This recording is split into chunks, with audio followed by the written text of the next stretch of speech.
ఎప్పుడైనా సభ్యుడు ఏదైనా అనారోగ్య కారణాల వల్ల అత్యవసర పరిస్థితుల్లో రాలేకపోతే పోస్ట్పోన్ చేస్తారు. కానీ ఇక్కడ చూస్తుంటే సభ్యుడు ఉన్నాడు, ప్రభుత్వం రెడీ లేక క్వశ్చన్ వాయిదా వేసుకున్నట్టుగా కనబడతా ఉంది. బాధ ఏంటంటే ఇక్కడ మీరు ఇచ్చిన క్వశ్చన్ పేపర్లో postponed on the request of the member అన్నారు. On the request of the government అని పెట్టుకోండి. మా మెంబర్స్ ఎందుకు బదనాం చేస్తున్నారు మీరు? ఇది కరెక్ట్ కాదు. నెంబర్ 1. హరీష్ రావు గారు. నెంబర్ 2 హరీష్ రావు గారు, గౌరవ సభ్యులు అడుగుతూనే దాన్ని పోస్ట్పోన్. మరి సభ్యుడు ఇక్కడే ఉన్నాడు కదా సార్. అన్నిటినీ ధన్పాల్ సింగ్ ఉన్నారు, సాంబశివరావు గారు ఉన్నారు. అందరు సభ్యులు అది మీ నెత్తి మీద వేసుకోకండి. సభ తప్పుదో పోతుంది సార్. ఇది కరెక్ట్ కాదు సార్.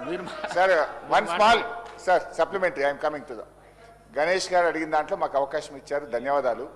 ఎల్ఏ మినిస్టర్ గారితో నా రిక్వెస్ట్ ఏంటంటే గత 2 పర్యాయాలు ఏసీడీపీ ఫండ్స్ పెట్టట్లేదు. ఈ కమ్యూనిటీ హాల్స్ మా దగ్గర కూడా అన్ని చోట్ల కూడా ఈ బ్యాలెన్స్ వర్క్స్ మిగిలిపోయినాయి. దయచేసి 5 కోట్ల రూపాయలు ఏసీడీపీ అందరి సభ్యులకు కూడా ఇచ్చినట్టయితే ఈ పెండింగ్ వర్క్స్ బ్యాలెన్స్ వర్క్స్ మనం ఏదైనా కాన్స్టెన్సీలో ఏదైనా గ్రామానికి పోతే ఒక బోర్ అడిగినా, ఒక మోటార్ అడిగినా, ఒక బ్యాలెన్స్ వర్క్ ఉన్నా, ఒక ఎలక్ట్రిఫికేషన్ చేయాలన్నా ఆ ఫ్లెక్సిబిలిటీ శాసనసభ్యుడికి ఉంటుంది. ఇప్పుడు 2 సంవత్సరాల నుంచి ఒక్క రూపాయి కూడా లేకపోవడం వల్ల పాపం ఎమ్మెల్యేలు చాలా ఇబ్బంది పడుతున్న పరిస్థితి ఉంది.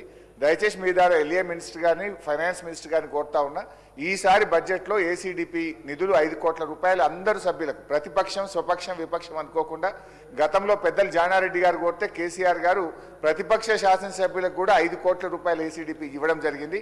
మీరు కూడా ఇవ్వాలని కోరుతున్నాం. మినిస్టర్ గారు.